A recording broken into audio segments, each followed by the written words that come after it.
Good morning guys. Good morning. Ngayon ang mata ko okay na siya. Hindi nakagaya nung hindi ko siya maidilat, napakasakit. Tapos ang bilis ng pagkamaga. Kasi nagkaroon siya ng tigyawat ba. Kung tawagin sa ating kuliti. Napakahirap namang papasok ka. Luha ng luha, sakit ng sakit, di mo maibuka yung mata mo. Dahil sa sobrang maga. Ngayon okay na siya. Binigyan ako ng gamot ng mga antibiotic kasi na na raw na infection, kaya ganung sumobra laki.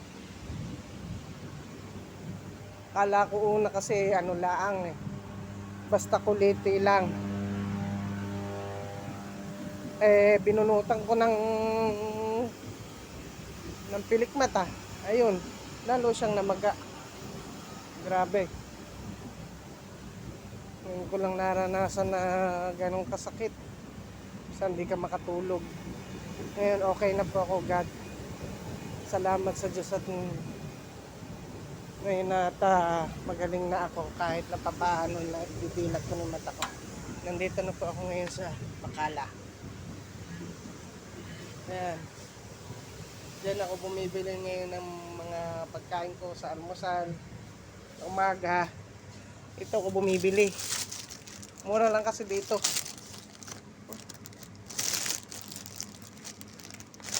Ayan, ito binibili ko. Dos lang siya. Dos ang isa.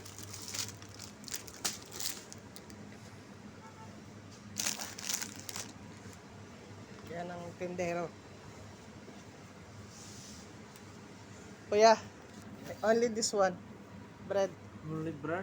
Yeah. 250. How many? 250. How much? 250? Yes. Babayad na tayo. Ayan, ang tindero dito. Ayan ang Bacala rito kung tawagan nila tindahan. Sa ating tindahan. O sige po, salamat po ng maraming. God bless at masaganang umaga. Maraming salamat.